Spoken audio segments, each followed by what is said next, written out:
já estamos praticamente na hora. E já vou compartilhar o card também.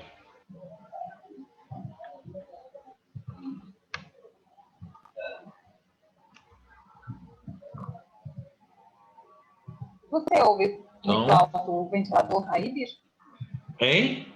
Tá ouvindo o ventilador, não? Ventilador não. Ah, que bom. Ainda bem, porque está ligado bem aqui do nosso lado. Porque tá um calor da peste. Então, eu vou conferir aqui no Face. Já estamos aqui ao vivo. Então, bem-vindas a pessoas que vão chegando no Facebook. Porque já estamos ao vivo. Então, eu vou conferir aqui. Eu vou tirei o som.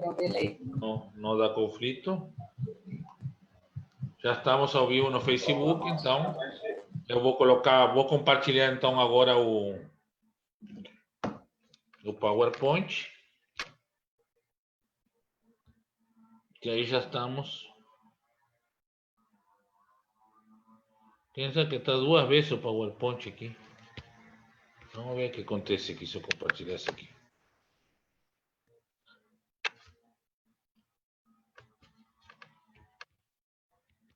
Esse só. Ah, tá tudo aqui. Perfeito. Mas agora aqui não estou vendo vocês. Ah, tá aqui. Tá aqui, ó.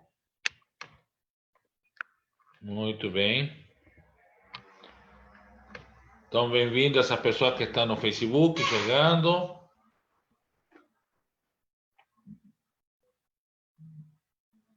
Estamos compartilhando.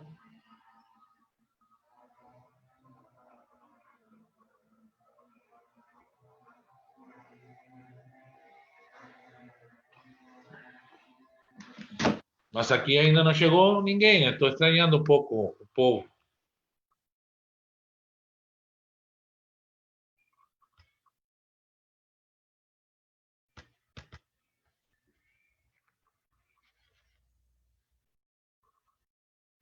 Está começando a chegar gente aqui. No Facebook já temos a Inês, lá, a Inês Escardiocin Rocha Reis, que é a esposa a Inês, a esposa do nosso reverendo Marino, lá de Praia Grande. Antônio, que está aqui também. Tem mais gente, são 6 que temos aqui, então, no Facebook já. Então, bem-vindos a pessoa do Facebook.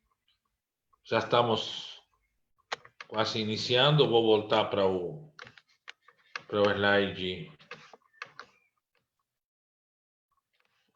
Ver se consigo voltar aqui. Vamos deixar no original primeiro. Depois nós vamos ter um momento de espiritualidade, como fazemos sempre. E hoje a reflexão vai ser dirigida só no início por mim, e depois quem vai nos animar vai ser a Lilian, a reverenda Lilian e o ministro leigo Antônio, para explicar um pouco o método que vamos usar.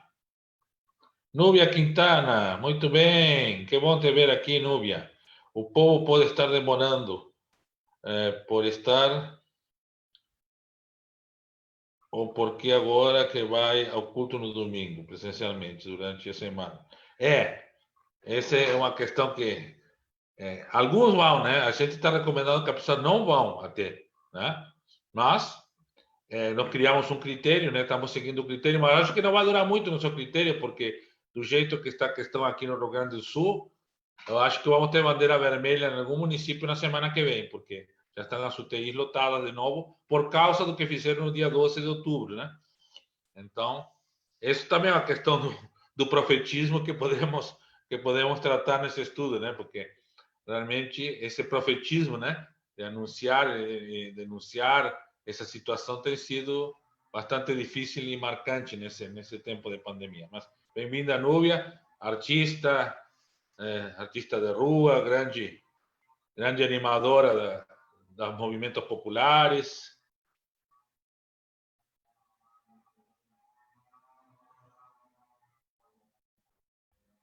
Sim, acho que vamos. Ela realmente ela tem essa preocupação também. Eu fico com o coração na boca quando a gente abre, porque acho que não precisaríamos, né? Mas criamos um critério e tem gente que não pensa assim, né? A igreja, como tem essa pluralidade, né?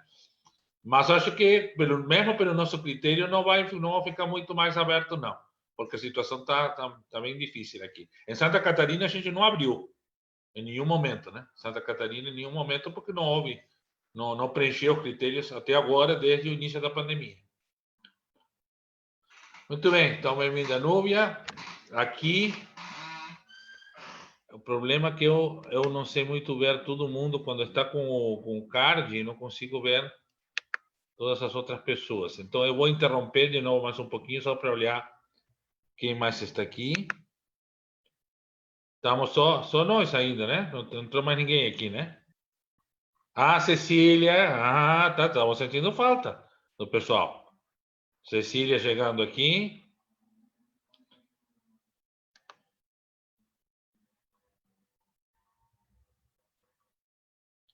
Isso, sim, temos que estar em alerta. Tá bastante no Facebook, está dando bastante comentário sobre a pandemia, né? A questão da abertura das igrejas, a não abertura, o risco que se corre, né? Eu acho que é um assunto que vai surgir hoje na questão do profetismo, no momento do ver, né? Vamos apresentar o método. Certamente, essa pandemia que estamos vivendo, né? Que é uma situação que para nossas gerações, né? Acho que só em 1918, 1920, lá que viveram algo parecido, mas não como estamos vivendo hoje, ou aquelas pestes europeias, né? Que dizimaram, né? O continente europeu, que sabe. Não sei, na África, a história das pestes na África, a gente nem isso sabe direito, né? Deveria saber, né? Se teve, se não teve, como que foi. Sabemos do ebola e essas outras coisas assim que tem dado, né? Isso sabemos, mas também sabemos muito parcialmente, de uma maneira muito limitada, né? E geralmente muito carregada de preconceito também, em cima desse tipo de coisa. Mas então estamos. E isso é questão profética, né? Tudo isso está diretamente ligado ao exercício do profetismo, né? Então, vai vir. Estou mencionando isso porque no Facebook a Núbia Quintana, que é artista de rua da igreja, desde que nasceu a família da igreja, e é uma artista de rua. Eu digo assim que para mim ela é a verdadeira anarquista, né? Porque ela é anarquia no bom sentido, no extremamente bom sentido da palavra da anarquia, né? Da extrema liberdade, a luta pela liberdade, pela expressão, né? Por tudo isso, né? E ela é uma militante, é uma militante, né? Até porque ela tem problemas de saúde também bastante complexos, uma militante contra essa questão da abertura prematura, né? Então está surgindo esse assunto aqui no Facebook. Vamos abordar esse assunto. Quem mais temos? A Eva Vinha está aqui conosco. A vezes a Vinha não consegue abrir a câmera, né? Eu sei que a Vinha não andou muito bem esses tempos, com muita dor, né? Mas nunca Evinha outra. Aí está Evinha, que bom abrir a câmera, que bom Evinha te ver. Sempre bom te ver de novo, né? Que bom Evinha aí, sempre dando exemplo, né? Sempre dando exemplo a Evinha. Evinha, nós chamamos Evinha carinhosamente, né? Mas é a reverenda Eva, né? Diácona da nossa diocese, né? Uma pessoa com uma história de vida que também. E também carregada de profetismo, né? Em cima da sua cadeira de rodas, onde viveu, né? E vive, né? A sua vida, né? As linhas paralelas, né? Que ela coloca na sua poesia, né? Nessas linhas paralelas que vinha exerce a sua profecia, né? E está aqui, né? Então a profetisa Eva Rieschi, né? Diácona está aqui conosco, que bom. Né? Luiz Carlos, como sempre, que sempre sabe que a gente vai lhe pedir um favorzinho na música, né? Sempre a gente. Luiz Carlos tem sido nesse tempo de transmissões ao vivo nosso colaborador musical, né? Direto, né? Porque ele tem equipamento aí próximo, então também ele consegue nos ajudar, né? A música, Luiz Carlos, não sei se Lilian já tinha te passado. Boa tarde, Luiz Carlos, primeiro, né? Não sei se Lilian tinha te passado, mas que estou fazendo se sou cristão, só que a gente deu uma modificadinha em algumas palavras da letra, só para tornar um pouquinho mais inclusivo, né? Então, tu passou para ele, Lilian, ou não? É que eu só fui ver agora. Você mandou hoje, né, a Lilian? E eu só fui ver agora. Tá, então vai vendo, tem tempo, tem tempo. É a mesma melodia de sempre, né? Mas só tem uma, eu vou botar a letra aqui no PowerPoint, então a gente, né? Tu vai ter que cantar, né? Claro, porque lamentavelmente, né, nesse esquema a gente não pode um Esse é o tocar e problema. outro Vocês cantar, têm né? uma letra, eu tenho outra, mas eu já tinha feito até com alguma modificação, só não sei se eu Ah, vou... tá. Bom, depois tu nos passa e você pode até colocar a tua, porque tu já tinha feito. Eu vou ver se eu tenho aqui no computador. Uma vez, com... Muito bem, então, gente, continuo dando a boa-vinda aqui, continua sempre aqui no Facebook, agora pegou uma conversa que o Antônio está acompanhando aí. Antônio está junto aí no Facebook, está aqui, mas também está lá, né? Que lindo esse time aí, né? Beijos aí, a Nubia mandando beijo para Lilian aí e tal, né? A gente se encontra, né? Na vida, né? Isso aí, são esses caminhos da vida que nos fazem sempre nos reencontrar. O Caio está aí. A Noemi, como sempre, né? Conosco. Muito bem. Outro profetismo, o profetismo da arte, né? Eu tenho Via Crucis, que a Noemi fez, né? Os desenhos do Via Crucis, que usamos também em uma celebração, acho que foi ano passado, acho que foi, que usamos.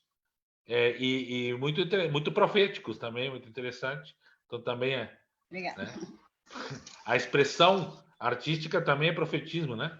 Por isso colocamos profetismos, né? Porque há muitas formas, né? O próprio profetismo bíblico, a pessoa fazia dramatização, né? Ezequiel, Jeremias, havia dramatizações, né? Várias, né? O desenho, a parte de escrever também, né? De escrever numa tábua, né? Bom, Ezequiel é uma maravilha, né? Ezequiel fez de tudo, né? Fez dramatização, fez montagem, fez como que chama instalações, né? Botava um tijolo aqui, uma coisa lá para dramatizar a queda de Jerusalém, lá na beira do rio Quebar, enfim. Então, o profetismo realmente tem todas. E a poesia, nem se fala, porque quase toda a literatura profética é poesia, né? Então, a poesia direto, né? Então, a arte está diretamente ligada ao profetismo. Chegou a reverenda Fátima aí também. Muito bem, bem-vinda. Outra pessoa bom de ver que está também. Um abraço para todo mundo. Maria Aparecida, sempre acompanhando, né? Com sua sabedoria, né? Muito bem.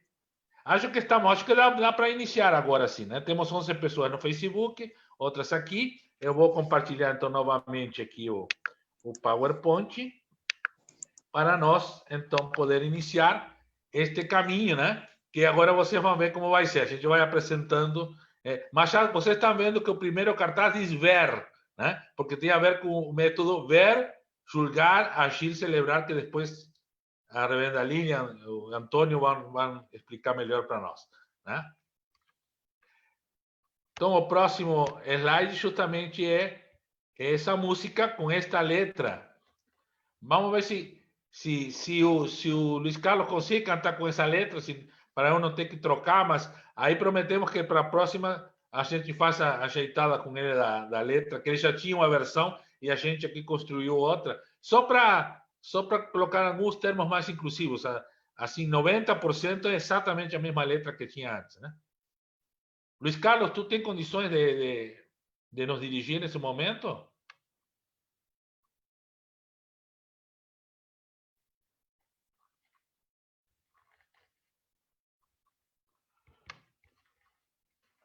Aqui tem um problema aqui. Luiz Carlos?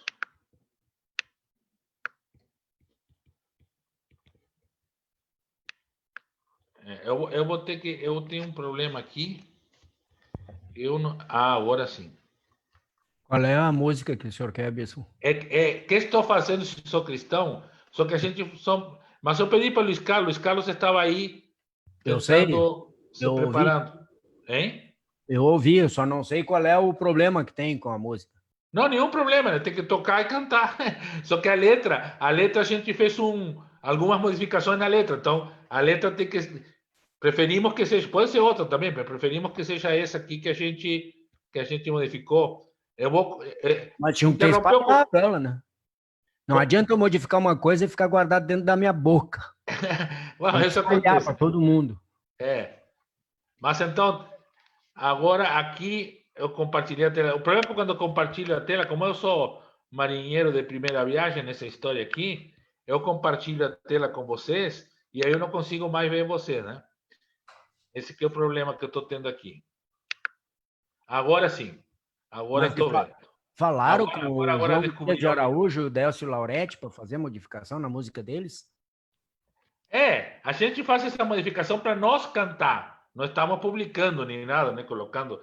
Colocamos autores porque são os autores da música. Estamos publicando porque está saindo no Facebook. E é considerado mais publicação do que livro agora. Não, não é Facebook, está no Facebook. Está no Facebook. Tá sim. bom, então depois eu peço desculpa para ele, se for o caso. Acho que não vai se incomodar, né? Mas, Luiz Carlos, tu tem condições de tocar isso aqui ou não? Eu não estou conseguindo me comunicar com o Luiz Carlos. Alô, Luiz Carlos. Tu veio nos remir. Se não, Luiz Carlos, só para saber que de repente ele está se preparando e eu saio tocando a coisa e ele já estava preparado. Não estou ouvindo o Luiz Carlos, não sei. Alguém tem notícia de Luiz Carlos? O meu violão até desafinado está. Eu estou tentando falar com ele aqui no Zap, Bispo, já lhe dou retorno. Mas também a gente pode inverter. Quando ele entrar, a gente pode cantar também. A gente pode introduzir o tema. Isso. Tá? Então, podemos deixar a música então para mais adiante, quando ele conseguir entrar, tá? E a gente deixa eu ver aqui que caiu também aqui a minha transmissão caiu tudo aqui, até a do Facebook. Tá. Então vamos para o próximo slide. Então, nós sempre trazemos uma contribuição, né?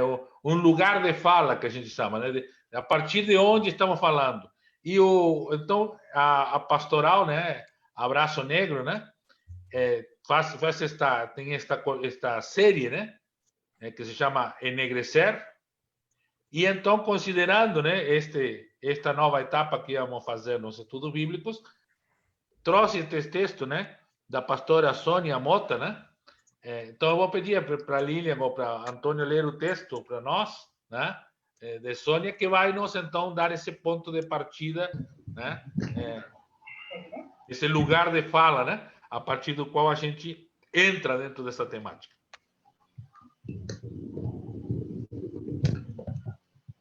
Profetismo, da série Enegrecer, número 14. Estão ouvindo? Vocês me ouvem?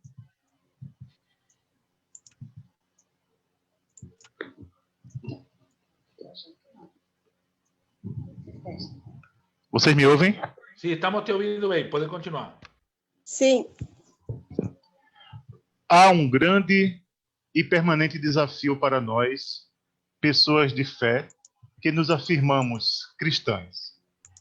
Precisamos assumir se estamos a favor da vida ou se estamos ao lado das forças que produzem a morte. Estamos enfrentando um estado genocida, onde temos visto violações marcadas pela naturalização do extermínio da juventude negra, da cultura do estupro, do feminicídio, do assassinato da população LGBTQI, da dizimação dos povos indígenas e da violência contra as religiões, em especial as outras religiões de matriz africana.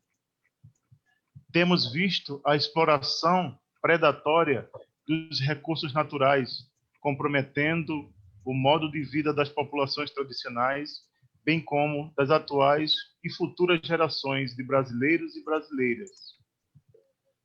São atentados aos direitos humanos, civis, políticos, econômicos, sociais, culturais, ambientais e sexuais. Diante de tudo isto, uma pergunta que não quer calar. Onde está teu irmão? Onde está tua irmã?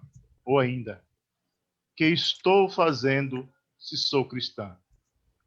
Não é possível ser cristã e pactuar com quem aceita a possibilidade de alguém não caber entre os seres humanos.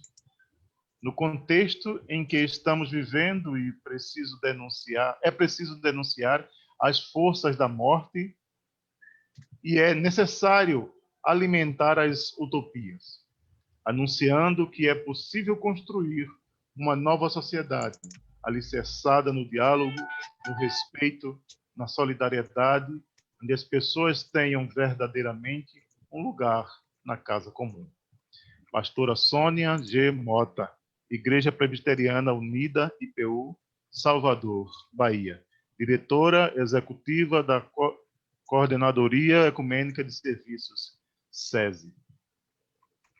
Sem dúvida, Sônia Mota, todo mundo que andou pelo movimento ecumênico sabe que é uma voz profética, né? Que sempre esteve aí e continua estando. E ela, então, nos coloca essa base só para criar essa base para a gente continuar em frente, né?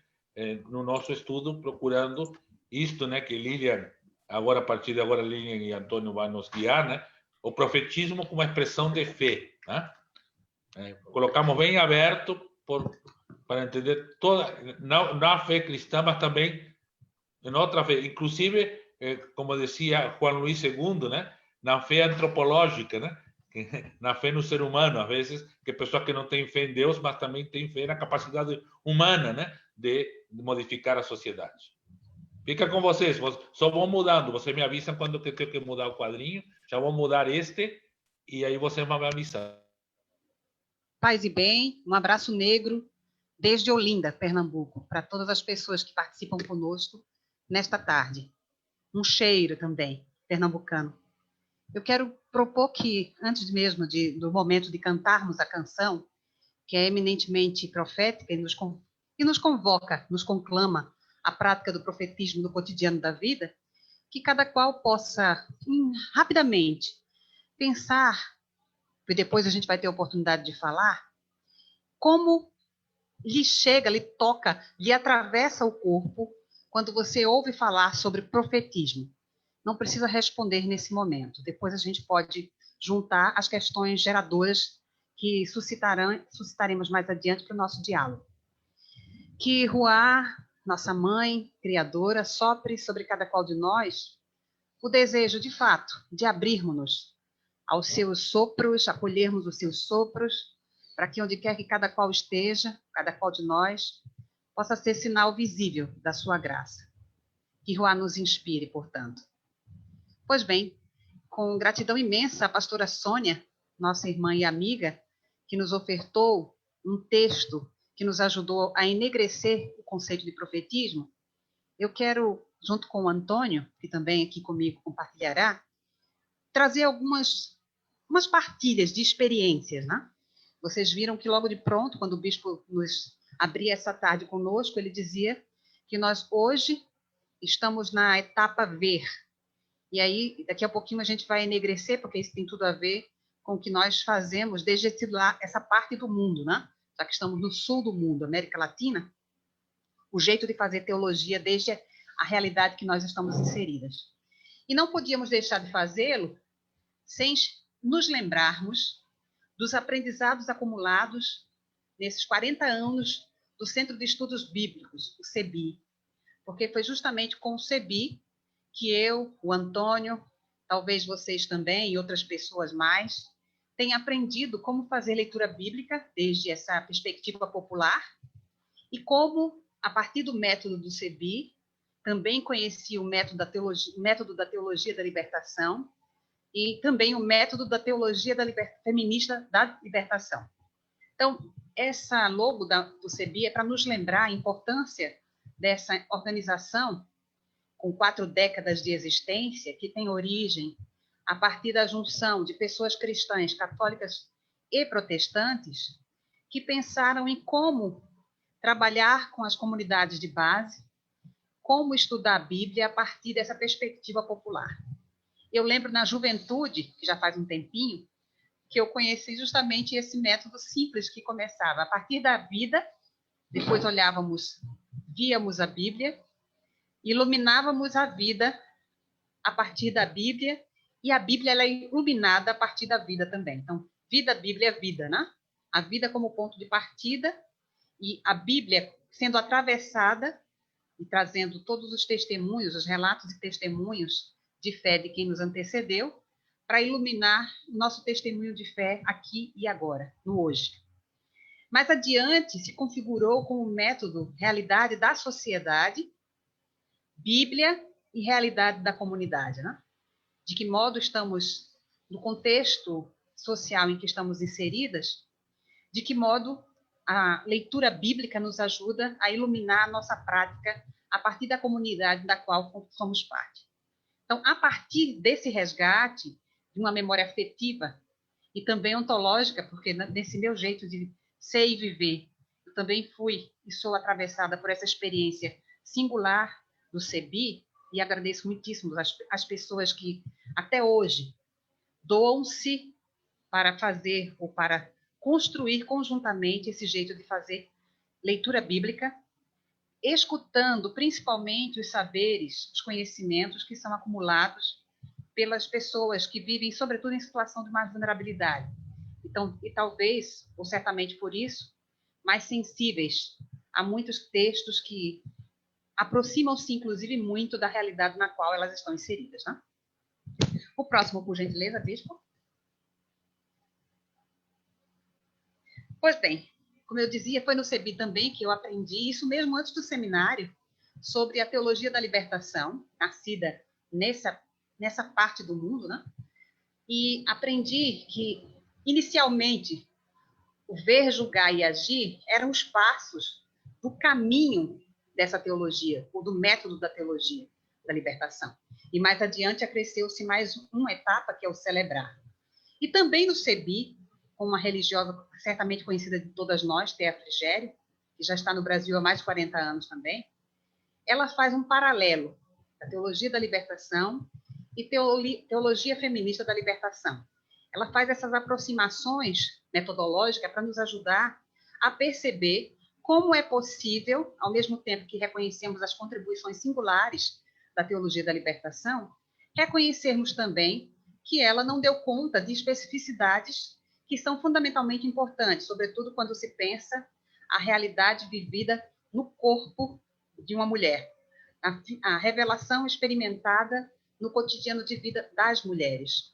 Assim como também, mais adiante a gente vai perceber, a necessidade de agregar outras epistemes, outras possibilidades de leitura, já que falar em mulher, desde a perspectiva universal, não deu conta de reconhecer as especificidades que há entre as mulheres, como, por exemplo, mulheres negras, mulheres indígenas, só para citar duas, né?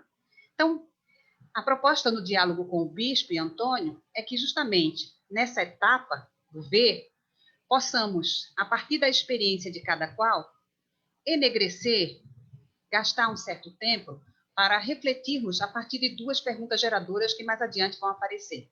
Então, está em destaque essa primeira etapa, ver, desde a perspectiva da teologia da libertação, que, em paralelo com a experiência, que é justamente ver a experiência, o que nós temos experimentado no cotidiano da nossa existência, para que nós possamos, então, seguir adiante. O próximo, Bispo, por favor.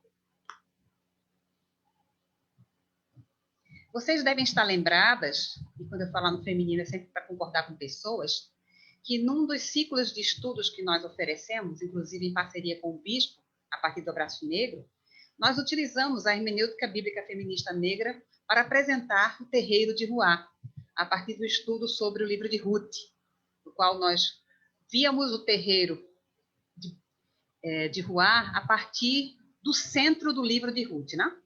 E aí eu trouxe muito rapidamente, antes de também coletar as experiências de terreiro de cada qual, 7 dos principais elementos dessa hermenêutica bíblica feminista negra, a partir das contribuições de uma amiga nossa, uma irmã e teóloga feminista negra, que é Maricel Mena Lopes, já muito conhecida de todas nós, porque ela é parceira do Abraço e sempre está sendo convidada para se somar a nós e partilhar seus conhecimentos. E aí, vocês veem, eu não vou repetir os 7 elementos, mas eu quero enegrecer os 3 primeiros, para justamente, junto com os anteriores apresentados, ver, desde a perspectiva da teologia da libertação, a experiência como ponto de partida do caminho feito pela teologia feminista da libertação, e trazer, então, esses elementos a partir da teologia feminista negra, ou seja, a vida cotidiana, esse lugar vivencial, o lugar em que a experiência se dá, o corpo como lugar de revelação, ou seja, nós não somos seres desencarnados, né? Nossos espíritos estão encarnados em nossos corpos. E nossos corpos são sagrados e carregam nesse sagrado o privilégio e a responsabilidade das experiências do sagrado. E, a partir dessas experiências, somos capazes de produzir nossas subjetividades. E essas subjetividades muito carregadas das especificidades das experiências de cada qual. Ou seja, mesmo que cada qual de nós tenha experiências, e essas experiências tenham convergências, pontos de encontro, sempre é preciso privilegiar e valorizar as especificidades dessas experiências para enegrecer as subjetividades. Então, é só para dizer que todas as vezes que formos conversar desde essa perspectiva de leitura da Bíblia, esses pontos virão, porque como fazemos desde o Abraço Negro, e a proposta do Abraço Negro era justamente enegrecer essa leitura, é dizer que não há contradição, há soma. Não reconhecemos o limite da teologia da libertação, entendemos que era preciso valorizar a experiência desde os corpos das mulheres, das experiências das mulheres, mas também reconhecemos que não foi suficiente pensar as mulheres desde uma perspectiva universal. E precisamos, portanto, focar nas experiências de mulheres negras e também mulheres indígenas, nessas suas especificidades. O próximo, por gentileza, Bispo. Deixamos aqui 2 sugestões de leituras não obrigatórias, como a própria palavra diz, são sugestões, que podem nos ajudar, depois esse PPT está disponível para quem desejar, podem nos ajudar a enegrecer também o que estamos aqui conversando. Um texto de Isabel Aparecida Félix, que é do CEBI, um fazer teológico enraizado na experiência, e ela trabalha desde a perspectiva da teologia feminista da libertação, e um texto da Maricel Mena Lopes, que traz esses 7 elementos como elementos principais do que fazer de uma hermenêutica bíblica feminista negra. Os textos são de simples acesso, o segundo dele está em espanhol, mas hoje em dia, além do espanhol estar muito próximo da nossa língua, felizmente a gente tem o Google Tradutor, que facilita mais ainda a nossa vida, né? Quando a gente tem alguma dúvida, a gente pode recorrer. Então, é só para quem quiser aprofundar um pouquinho mais sobre isso que estamos trazendo como uma espécie de aperitivo. E aí, eu quero falar agora, junto com o Antônio, pode ser a próxima, Bispo, e provocar-nos a pensarmos sobre o cotidiano da vida como lugar da experiência, trazendo essas convergências. Eu peço ao Antônio que comece nos provocando com as suas próprias experiências. Paz bem, irmãos e irmãs. Uma alegria estar com vocês mais uma vez, revendo corpos, rostos, sorrisos e afetos. Eu estava lembrando aqui que hoje, dia 28 de outubro, tem 2 motivos singulares de memória e muito ligados ao nosso tema, né? Hoje, o padre Henrique completaria 80 anos. O padre Henrique foi assassinado muito jovem aqui em Recife pela polícia da ditadura, porque era dos assessores de Dom Helder Câmara, naqueles anos de chumbo, o mais jovem e um dos mais próximos.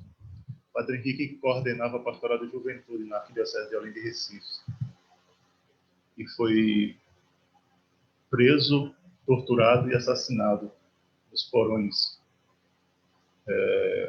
da Polícia Civil aqui do Estado. E seu corpo foi jogado no matagal da Universidade Federal de Pernambuco. Então, se não tivesse acontecido isso, hoje ele completaria 80 anos de vida. Padre Henrique presente. Presente. Hoje também é o marco da luta dos funcionários e funcionárias públicas no Brasil. Dia que poderia estar sendo usado para comemorar, para celebrar, mas que diante do governo genocida que estamos submetidos,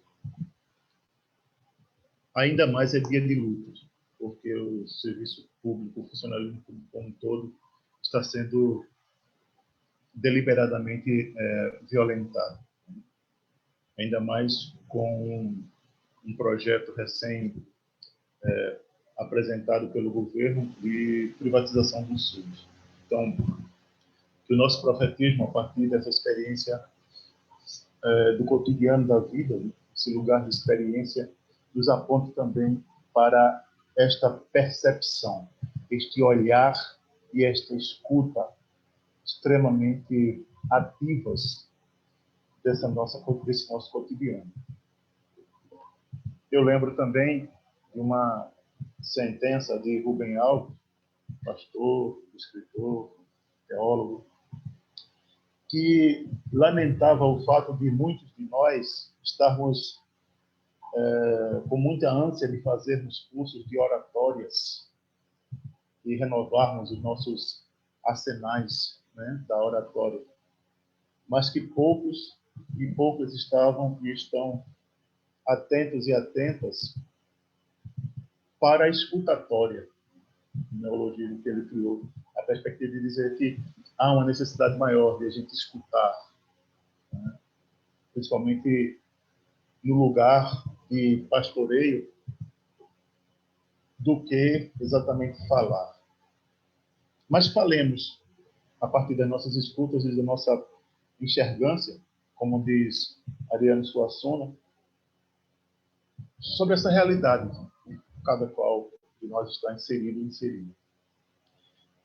E aí, na experiência de vida, eu trago algo que me marcou bastante no final da década de 90 e início dos anos 2000, que foi ter participado lá no Rio Grande do Norte, especificamente na cidade de Macau,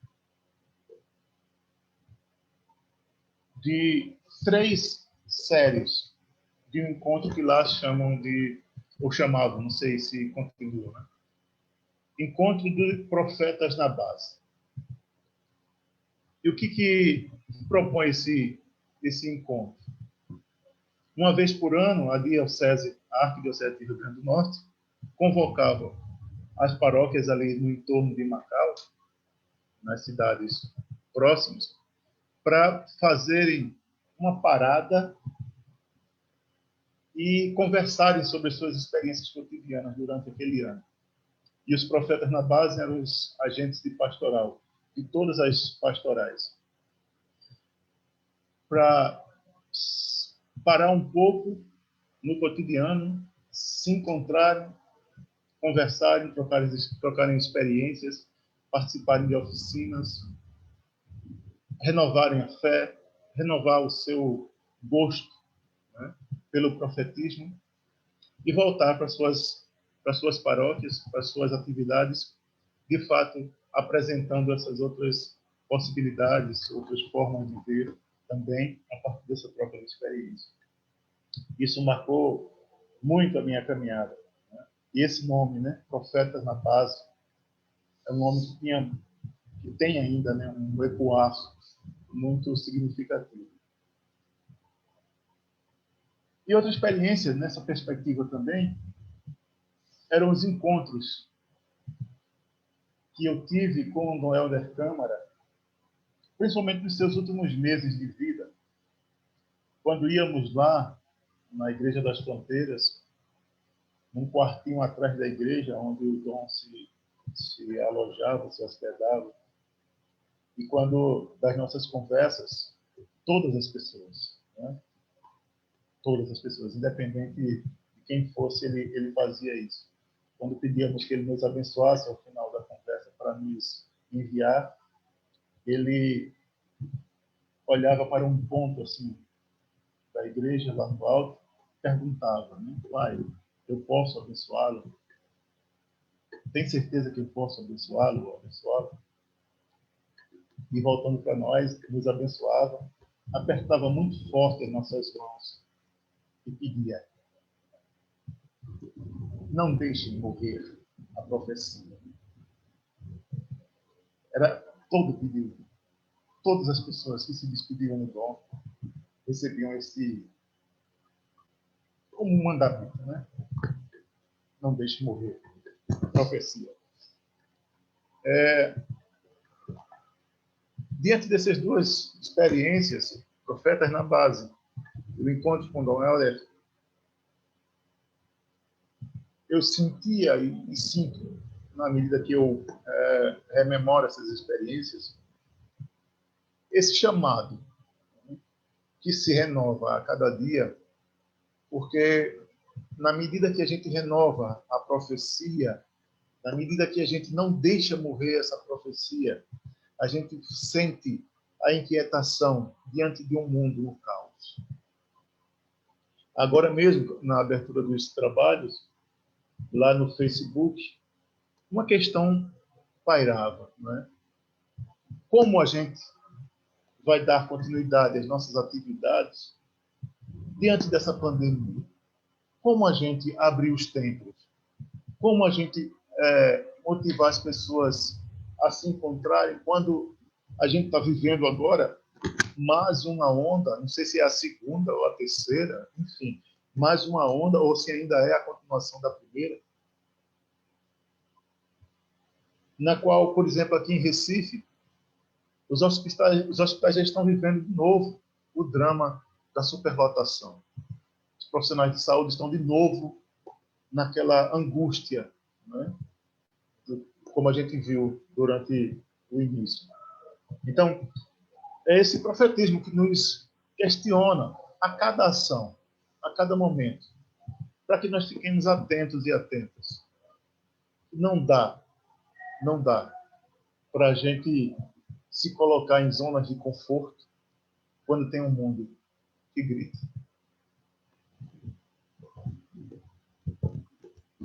Então, eu vou dar uma entradinha aqui. Eu acho que isso que Antônio está nos mostrando, né, é que justamente o que queremos mostrar, a ponto de partida para nossa reflexão nesse estudo da Bíblia a partir dos métodos que a reverenda Lilian estava nos também introduzindo antes, né? Que é o profetismo no final, né? É essa, como disse aqui, estas perguntas motivadoras, né? É a urgência, né, que se sente, a urgência interior, mas também a urgência ambiental, a urgência do contexto, né? Às vezes a gente não pode não ter a urgência interior, mas o contexto está nos gritando, né? Está dizendo que algo deve ser feito, que algo deve ser dito, que alguma ação deve ser encaminhada, que temos que nos encontrar com outras pessoas, que temos que encarar diferente a vida, enfim, há uma urgência ao nosso redor que, mesmo não tendo nascido dentro de nós, acaba penetrando, né, em nossos corpos, em nossas vidas, em nossos cotidianos, e aí, nessa penetração do nosso cotidiano, dos nossos corpos, da nossa existência, nós mexendo conosco, e este é o resultado dessa química, o resultado dessa interação é o profetismo, são os profetismos, né? Tá? E o segundo, né, a segunda pergunta, né, como o profetismo então se dá aqui agora? Como estamos sentindo isso?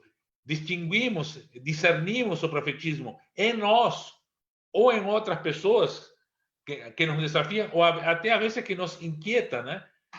Pessoas que pelas ou grupos, ou não precisa ser pessoas individuais, né?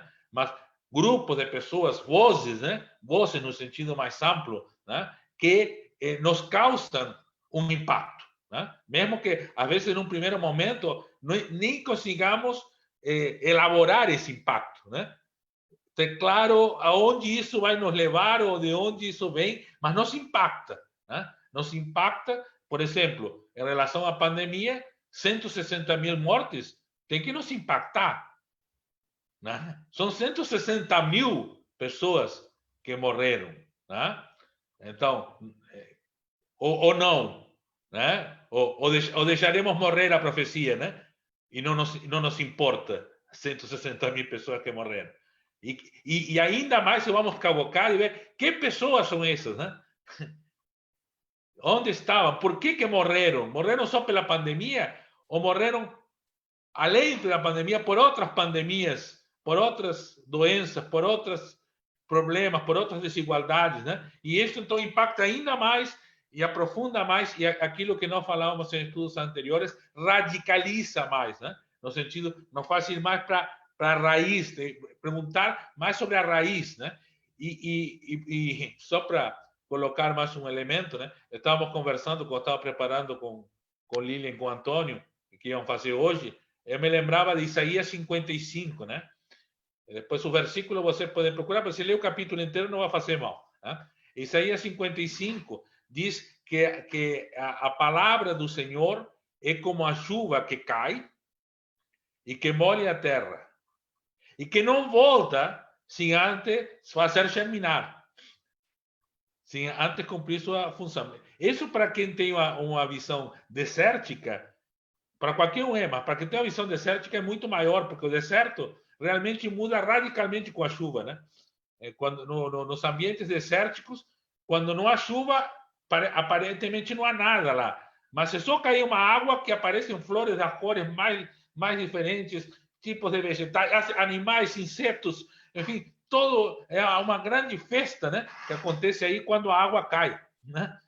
Então essa seria então a palavra Isaías 55, né? É o último capítulo do segundo Isaías, né? Que é uma profecia coletiva, não é a profecia de um profeta, né? Sozinho. É um grupo que pegou a profecia de um cara que tinha morrido mais de 100 anos antes, né? E que teve que praticá-la dentro de um novo contexto, que era a possibilidade de voltar para a terra, né? De voltar para o sonho, né? De uma nova Jerusalém, quando eles estavam lá cativos e cativas no exílio babilônico, né? Então, e aí eles pensaram, não, a profecia não é algo que cai, que entra pelo ouvido e sai pela boca. Não, é algo que cai na terra e molha tudo, se mistura com tudo, germina, e aí sim ela pode ser vista e volta para o céu, né? Em alegria, né? Em manifestação, em comunicação, né?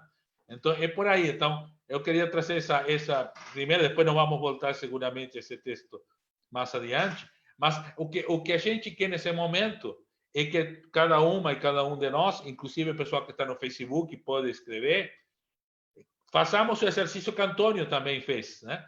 Nesse primeiro momento, né? E aí Antônio e Lina vão nos ajudar. Onde que vimos profetismo? Onde que percebemos?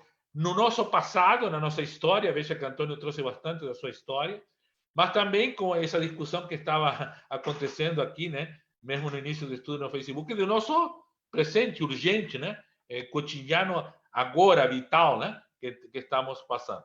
Então, eu quero deixar essa contribuição e abrir para todos. Acho que eu vou retirar um pouco agora a partilha de tela para nós conversar e depois a gente volta para o final, né? Com a partilha de tela de novo, que aí podemos nos enxergar melhor. Então tá, gente. Está aberta a palavra e Antônio e Lino, vocês já perceberam que esse estudo está diferente, né? Vai ser em equipe a partir de agora, né? Estamos formando equipe, então, né? Estamos nos dividindo e vamos convidar mais gente que está aí, ó, para fazer parte da equipe, né? Não é só esse grupinho aqui. A equipe está aberta. Então, vamos ouvir, então, profetismos, urgências. Onde que estão? Onde que estamos vendo, percebendo? Boa tarde. Boa tarde, Cecília. O cheiro. O cheiro. Que coisa emocionante falar de profetismo, né? Mas eu me angustio, viu, um pouco com esse termo, com essa ação. Primeiro porque, assim, eu sou uma eu sou uma ativista do movimento social, né? Secularmente falando. Isso porque na igreja eu nunca tive condições de exercer essa resistência como, né, uma forma de profetismo, ou assumindo o meu lugar cotidianamente no interior de uma igreja, né, e trabalhando as questões que me são mais caras, né, a questão de uma mulher negra e de uma mulher negra vinda oriunda de uma comunidade. Então, a questão para mim do profetismo, assim, durante o período que eu fiquei na igreja, eu já estou desigrejada, né, tentando me encontrar com a igreja, mas realmente é uma dificuldade muito grande que eu tenho. Mas eu tinha uma visão do profetismo, dos profetas, como a própria divindade, né? Era para mim a própria divindade, mesmo porque a relação deles com os reis, os governantes, né? Quando eu li a respeito, era aquela relação. Muitos governantes bíblicos, reis, os procuravam para estar solucionando seus problemas, né? Em nome de Deus. A gente via muito aquela questão do apoio de um profeta, o que significava, né? Ter esse apoio. Então, os governantes pareciam que estavam ali tendo o apoio de uma própria divindade. E com isso eles conseguiam muita obediência, né, do povo, né, dos seus súditos, né? Então eu via muito essa relação como uma forma de controle, né, de legitimação dos poderes desse rei, desse governante. A gente tem algumas exceções, Josafá, né, Ezequias, a gente tem algumas, mas eu tinha essa ideia, né? E o que ocorre? Dentro do movimento, do meio não cristão, não da igreja, eu sempre penso assim nessa questão do profeta. Vocês falaram muito a questão do cotidiano, né? Esse contexto de denúncia de injustiça que a gente vive sempre, diante de tanto sofrimento. Vocês dois relataram, Antônio e a reverenda Lília, sobre essa questão, né? Mais no sentido assim de estar não só para mim eu vejo como denúncia, mas como enfrentamento, né, diante das injustiças, reanimando o povo, dando vida a esse povo, organizando, mostrando, né, esses caminhos libertários, de libertação, né, a partir de uma experiência vivida nesse cotidiano do profeta, que ela tem que estar inserida nesse cotidiano. Mas eu tenho vivido isso, aí eu queria entrar nessa questão, que é uma coisa que me angustia muito, não dentro do movimento assim dito religioso cristão. Eu exerço essa questão no movimento fora da igreja, né? Como ativista do movimento social, faço parte de uma frente de mulheres negras, sempre atuei, né? Hoje não mais em partido, mas era em partidos políticos e a questão do movimento social. Hoje eu optei por estar somente no movimento social, mas sinceramente me angustia porque eu nunca consegui exercer esse profetismo dentro da igreja, né?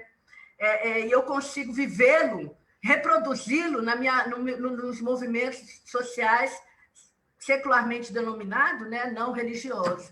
Então, é uma questão que eu estou assim, numa busca incessante, eu compartilho e até desabafo aqui com os irmãos, que eu estou numa angústia de buscar esse relacionamento com a igreja, que eu nunca consigo, né?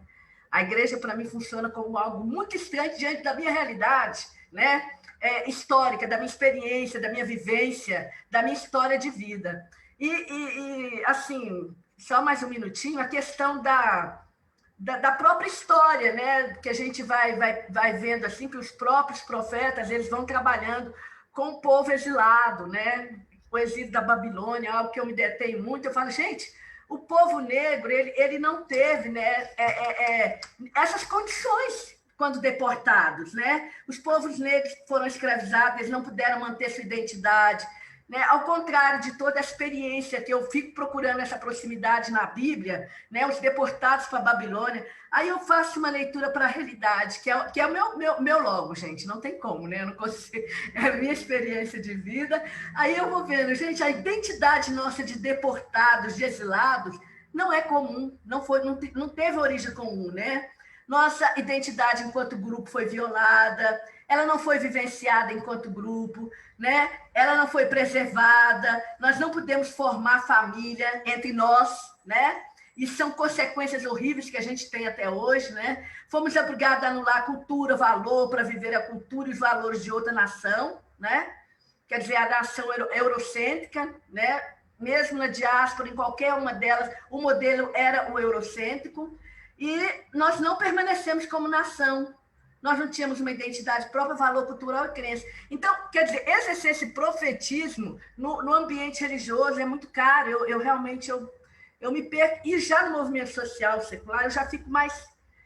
Eu sinto totalmente à vontade, mas me causa um constrangimento quando isso parte para o âmbito e para o cotidiano da religião, da religiosidade. A minha espiritualidade fica totalmente comprometida. Então, eu busco essa como ser profeta, mas eu tenho encontrado profetas muito mais num movimento fora do ambiente religioso do que na própria religião. É isso. Interessante a contribuição de Cecília, porque depois, quando a gente for ver os profetas bíblicos, digamos assim, né? Eles estavam dentro da institucionalidade? Não, nunca estiveram. Amós, o profeta Amós, que é um dos primeiros, todo mundo briga se o profetismo radical foi primeiro Oséias ou primeiro Amós, mas tanto faz. Era mais ou menos da mesma época, né? Mas o Amós, no capítulo 7, ele vai num santuário, vamos colocar numa igreja, né, para trazer para hoje, né? Numa igreja do rei, que é em Betel, vai é um santuário do rei. E vai lá dizer que o rei vai ser cativo, vai ser exilado, né, pelos crimes, pelas injustiças que está cometendo. E o sacerdote, chamado Amazias, o sacerdote desse templo, manda ele ir lá, porque ele nem, além de não ser desse templo, ele não era nem de aí, era de Judá, era estrangeiro. Então, ele era estrangeiro, vai num templo da religião oficial de um reino, falar contra o rei, contra o governante, né? E o sacerdote vai dizer o que o sacerdote diria até hoje, né? Dizendo, vai lá para tua terra, lá, vai profetizar lá, né? Lá com teu rei, lá com teu santuário, lá, sai daqui. E sabe qual é a resposta de Amós? Eu não sou profeta nem filho de profeta. Eu sou um boia fria, um cara que planta figo, que vende figo e transporta gado. Sou um vaqueiro, sou um cara que leva gado de um lugar para outro. Assim que é a resposta dele. Então, quer dizer, eu não faço parte da tua institucionalidade. Eu não faço parte nem do teu templo, nem do outro templo, nem do profeta que tu está falando. Não faço parte de nada disso. Eu estou falando porque eu estou falando. Pronto. Porque tenho que falar, né? Então, esse é um caso assim, que está aí documentado, né? Mas vamos voltar a outro caso, por exemplo. O caso de Isaías de Jerusalém, Isaías que dá origem a esse outro capítulo que eu falei depois, né? É um sacerdote do templo. Inclusive é muito bonito, Isaías capítulo 6, está lá a vocação de Isaías, com querubim voando com 6 asas, e umas asas para lá e outras asas para cá. É toda uma coisa mística, maravilhosa, né? Mas ele vai falar contra o templo dele.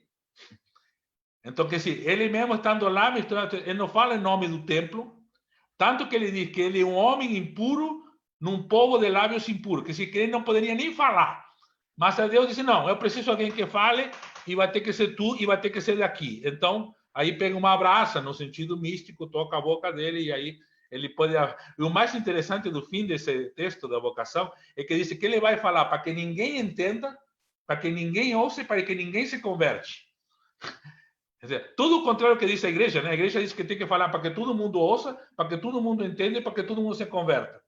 Pois para Isaías, Deus diz exatamente o contrário. Até quando eu dou aula sobre Isaías, eu pergunto para as pessoas que estão estudando, pergunto assim, então para que bolhufas, né? Isaías ia profetizar? Porque alguém tinha que falar, porque essa voz tem que ser ouvida por alguém, né? E ficar registrada na memória, né? Então, também essa questão que a gente não profetiza, a gente profetiza agora, mas não somente para agora, né? Veja como essa frase de Helder Câmara, não deixe morrer a profecia, continua ecoando até agora. E enquanto alguém queira matar a profecia, essa frase ecoará de novo. Enquanto continuem querendo matar a profecia, mais a frase de Helder Câmara vai ecoar dizendo não deixe morrer a profecia, não deixe morrer a profecia, não deixe... E estará lá ecoando. Então, realmente, Cecília, profecia, a gente é de fora para... No caso da institucionalidade, é de fora para dentro, né? Não há nenhuma profecia bíblica. O próprio Jesus, né? expulso da sinagoga da própria Nazaré, expulso do templo, crucificado pelo Império Romano. Aí tem um profeta, né? Esse é o profeta. O outro profeta, João Batista, perdeu a cabeça, né? Cortaram a cabeça dele, né? Então, isso não se enquadra com esse profetismo que querem domesticado, né? Colonializado, ou justificador, né? Das coisas como estão, né? Mas então eu coloquei isso aí para aproveitar. Até aproveito de dizer que Antônio, Lilian e outras pessoas que queiram, vamos anotando essas contribuições, porque isso tudo vai fazer parte. Depois nós queremos nos julgar, voltar para o Verne, lembrar do que a gente tinha visto para ir construindo, né, esse método. E mais? Bispo, gratidão. É muito importante se as demais irmãs e irmãos também desejarem contribuir, porque a próxima etapa depende muitíssimo das suas contribuições. A ideia é justamente que partamos dessas experiências acumuladas para que possamos dar continuidade ao ver e fazer a transição para o julgar. Quem pode mais agora participar? Eu não sei se está levantando a mão. Pode ser, eu consegui ligar o vídeo aqui, eu estou com um problema na internet, mas estou vendo vocês. Até demorei. E nós estamos te vendo, mas estamos te ouvindo. Então, quando tu quiser falar, pode. Noemi. Não, pode falar, Noemi. Depois eu falo. É que eu sempre penso assim, quando pensava antes, né? Profeta é aquele cara que está brigando com todo mundo o tempo todo, né? Essa imagem que eu tenho, assim, né? De profeta, aquela coisa assim. Mas é o que uma coisa que o Reverendo Luiz Carlos sempre fala com a gente, assim, né? Profeta tem duas missões, né? Aquela da denúncia e do anúncio, né? Então, nesse período de vocações, a gente sempre orou por uma igreja, né? Que a vocação da igreja seja de denúncia de qualquer tipo de violência, preconceito que exista, mas também de anúncio, de esperança, de amor, de solidariedade, né? Então, acho que tem esses dois lados da profecia. Mas uma palavra que o Antônio falou, que eu falei que é bem isso mesmo, profecia é o oposto da zona de conforto, né? Né? Porque ele vem, a nossa zona de conforto, deixa assim, não vamos mexer que vai dar trabalho, né? Não vamos querer mudar isso, porque sempre foi assim. Vamos deixar assim que, né? A gente vai levando, tal. E essa, né, uma postura que eu acho que a gente começa a ter, a se apropriar da palavra, te tira dessa zona de conforto, te dá aquela coisa de ter que fazer alguma coisa.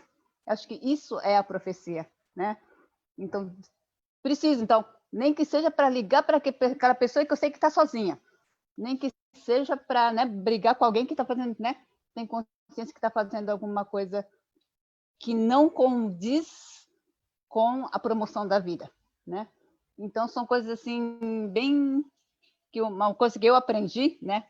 Agora, essa questão, né, da profetismo contra a zona de conforto, né? Que a profecia é uma vocação da igreja, deveria ser, né? E se a gente não encontra isso, né, como a Cecília falou, não encontra esse respaldo dentro da igreja ou então dentro da sua comunidade de fé, então tem alguma coisa errada, então a gente tem que exercitar a nossa profecia dentro desse ambiente para que a coisa tenha vida, né?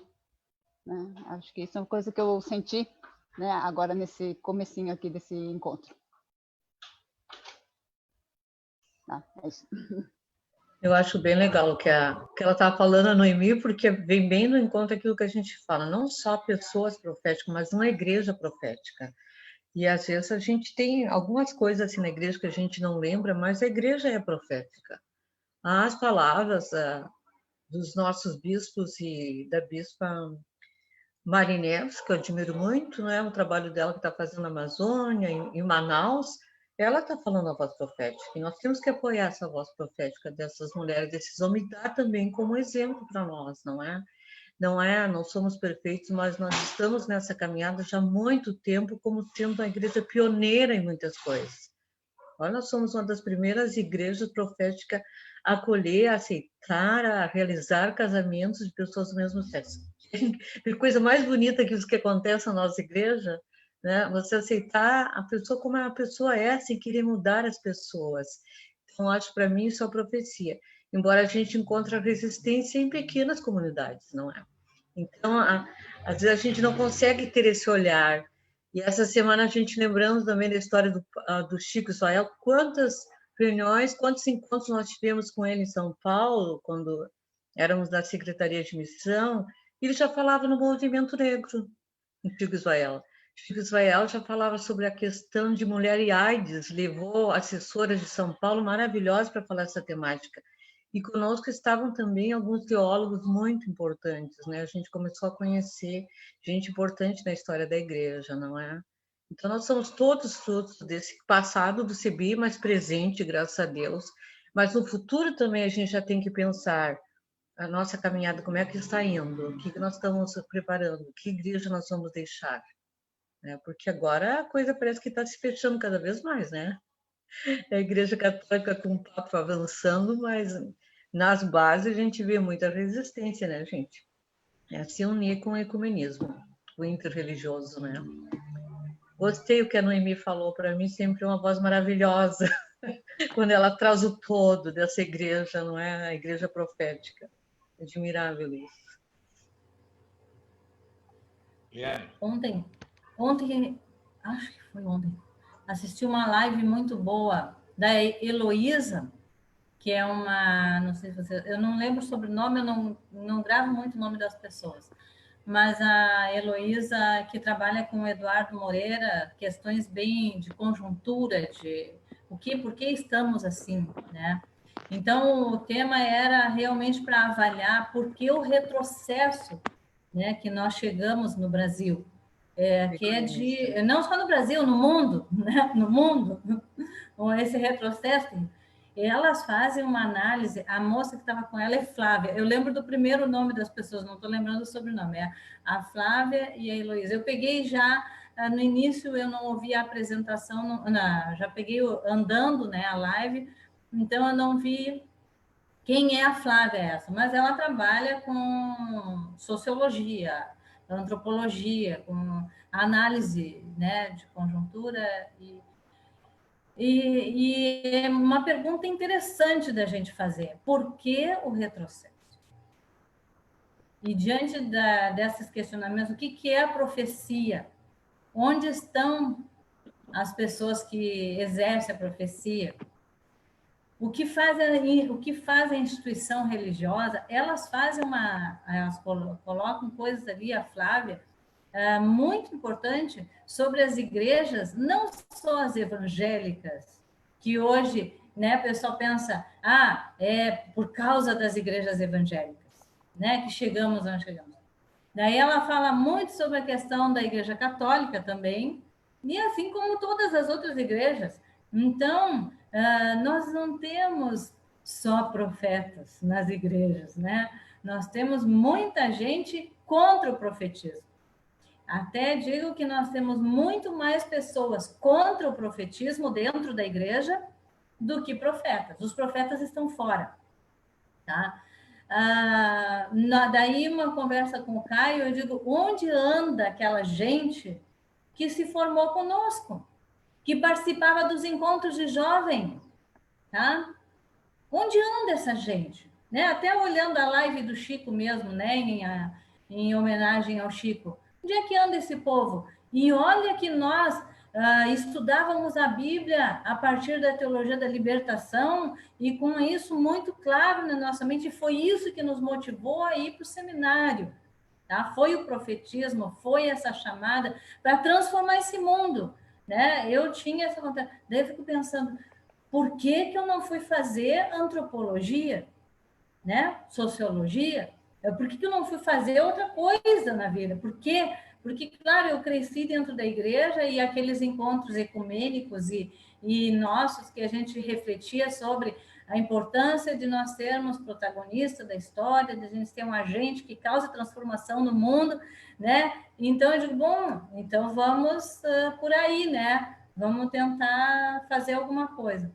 Mas nós fomos engolidos pela instituição, fomos tolhidos pela instituição e nos enquadramos, nos deixamos enquadrar.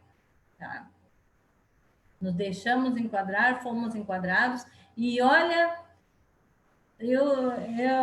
a gente não fica frustrado porque a gente tem consciência que a missão não é nossa, a missão é de Deus, nós somos algumas pessoas que ele tenta usar, né? Mas nem sempre a gente aceita que ele use, né? Então, e daí a gente faz o que a gente acha que deve fazer.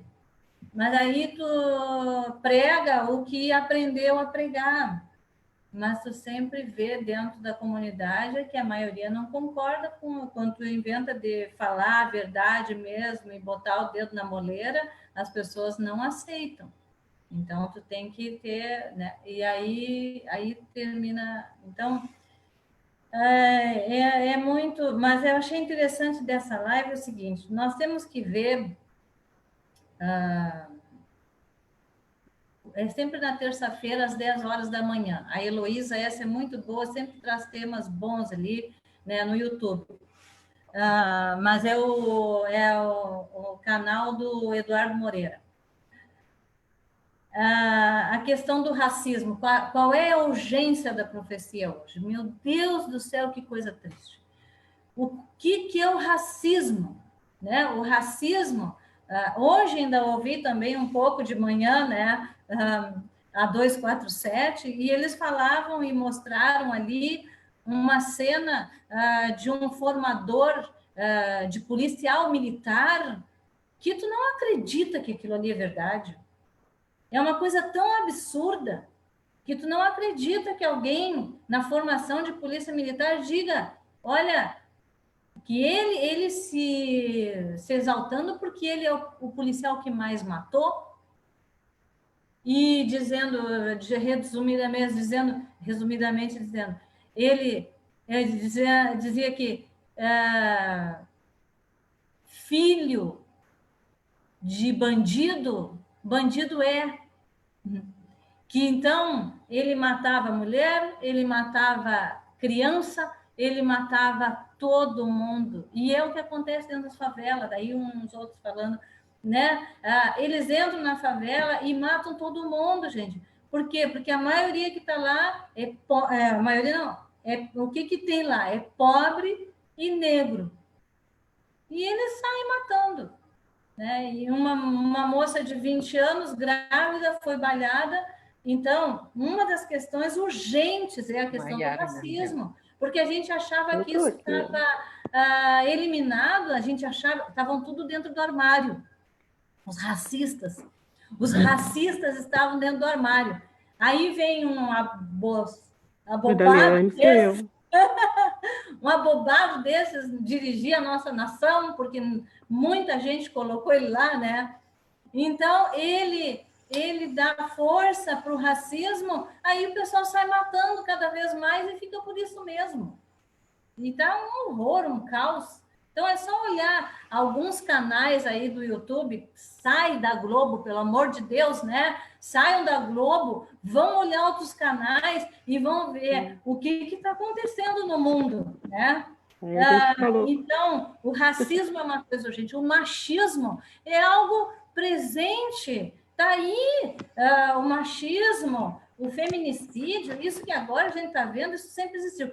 Então, questões que nós temos que falar, e por que então chegamos no ponto que chegamos, nesse retrocesso absurdo, que daqui a pouco elas até falavam, vão voltar a queimar as bruxas, mas já estão queimando, né? Já estão queimando as bruxas, né? As bruxas e os bruxos, né? Estão queimando. Então, racismo, o machismo, a homofobia, as questões de gênero não são discutidas. Isso é o profetismo, né? É tu discutir assuntos que está aí na sociedade e que a gente tem que abordar. Porque nós fechamos os olhos para isso tudo, né? Nós fechamos os olhos, nós achamos que isso estava resolvido, porque a gente estava vivendo a vida assim, né, numa boa, tendo o seu ganha-pão ali, e daí a gente não se deu conta que estava realmente tudo só escondido, né? Então, e agora com isso aí, com esse respaldo, né, eles vieram à tona, e agora a gente precisa falar sobre esses assuntos, né? A questão da sexualidade, daí uma das coisas que elas diziam, o neoliberalismo, a extrema-direita, ela sabe usar essas questões moralistas, né? E fazer o pessoal desviar o foco.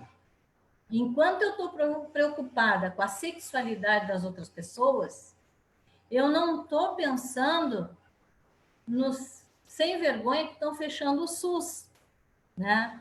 Para trazer um exemplo de hoje, que a gente é uma das notícias que está aí, porque é um risco muito grande, né?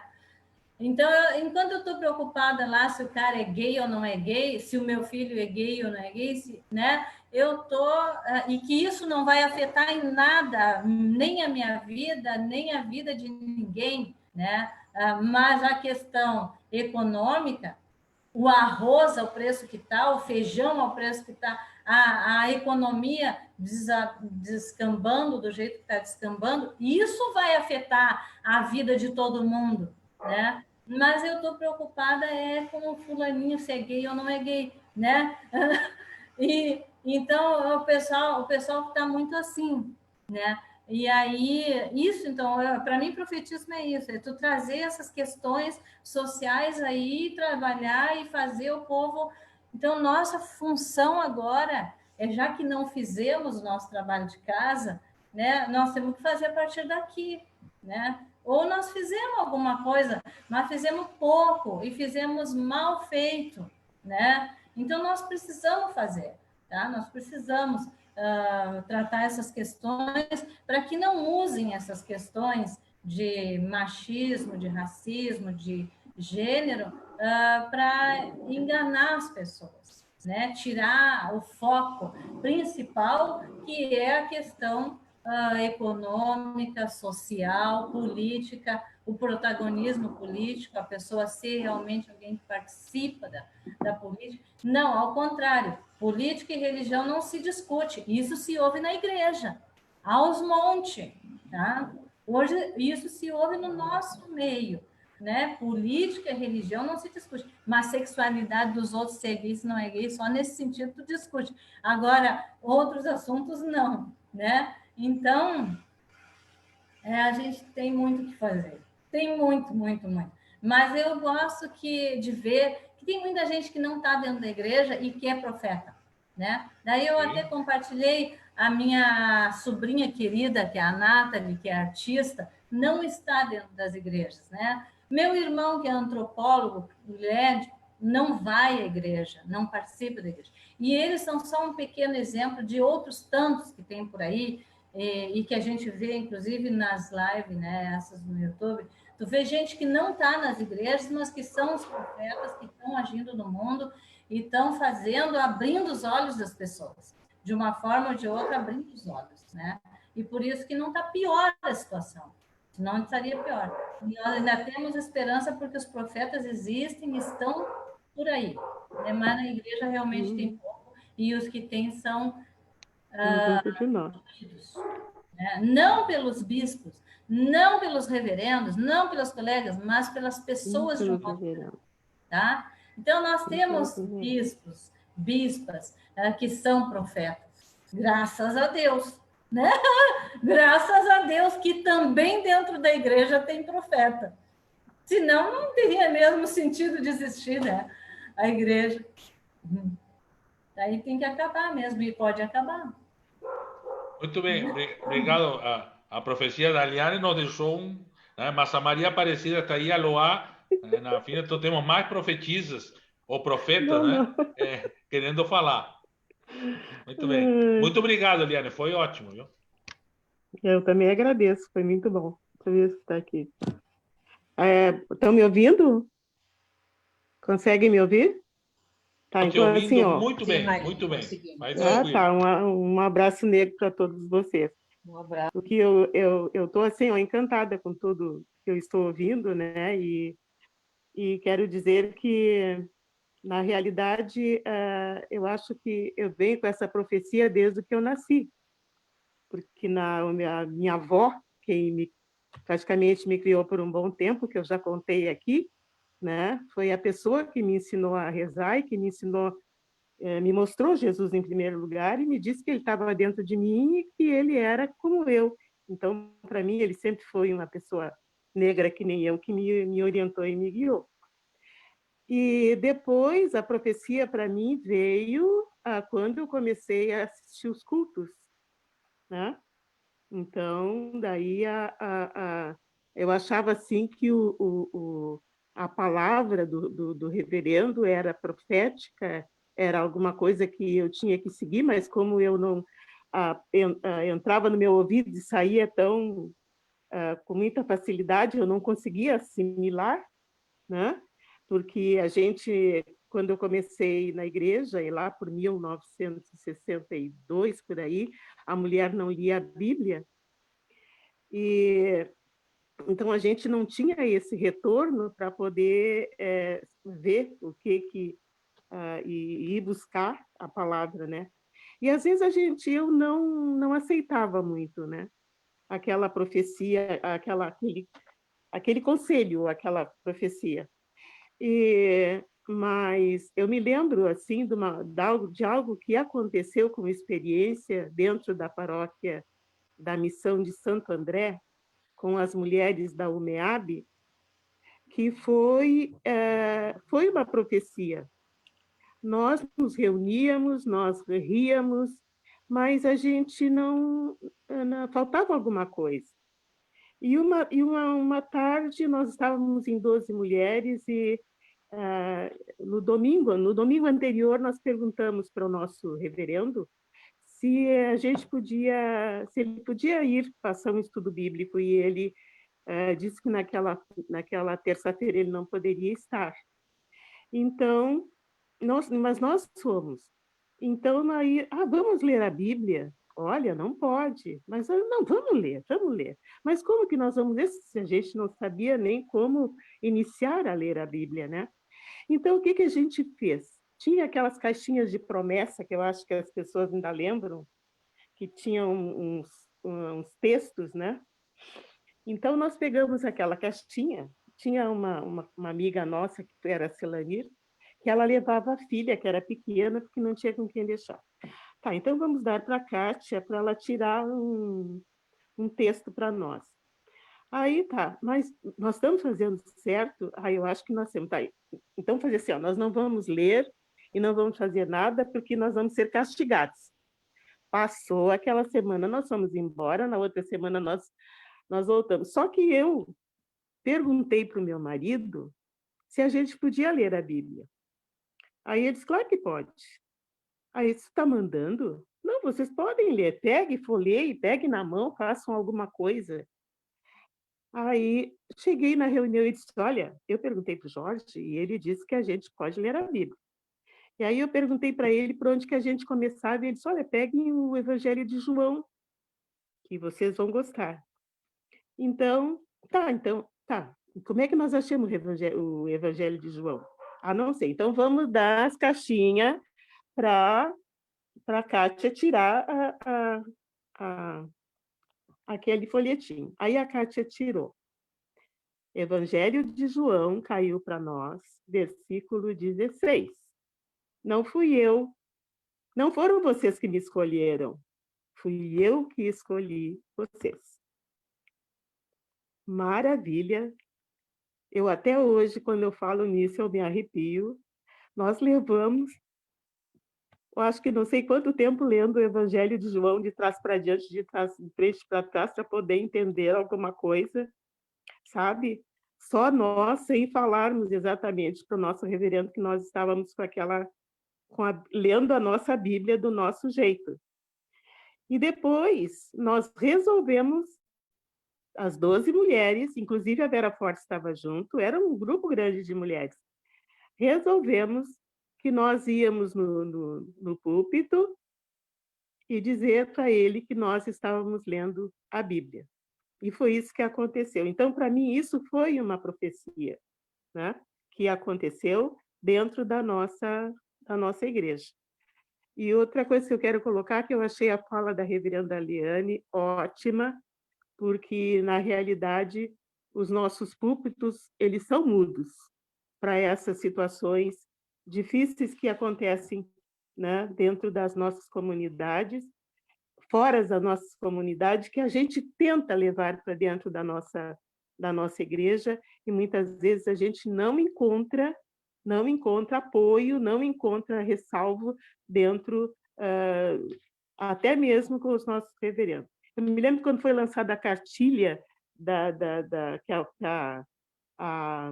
foi lá a primeira cartilha que foi lançada da violência contra a mulher, como a gente tentou entrar com ela dentro da igreja, como se tentou, fui para concílio, fui para a igreja, sentava do lado das mulheres, e não adiantava, aquilo ali não entrou dentro da nossa igreja e não tivemos apoio de ninguém, né? Eu lhe abraço, bispo, lhe abraço de fundo do meu coração pela iniciativa que o senhor está tomando, junto com a reverenda Lília, de levar à frente tudo isso. Eu digo para minha filha, eu queria ter hoje, assim, uns 20 anos para poder brigar, sabe? O que eu já briguei e não consegui, eu queria brigar um pouquinho mais agora, que eu já não me sinto mais cansada, mais para trás, como diz, né? Mas por esse novo olhar, por esse novo reencontro, por esse novo reinício que está acontecendo, de trazer o povo negro para dentro da igreja e de trazer também todas essas questões difíceis que o povo lá fora enfrenta e que nós estamos dentro de um útero que se chama igreja, que a gente olha e não quer sair para fora, e que está muito gostoso. Eu acho que isso aí está na hora da gente,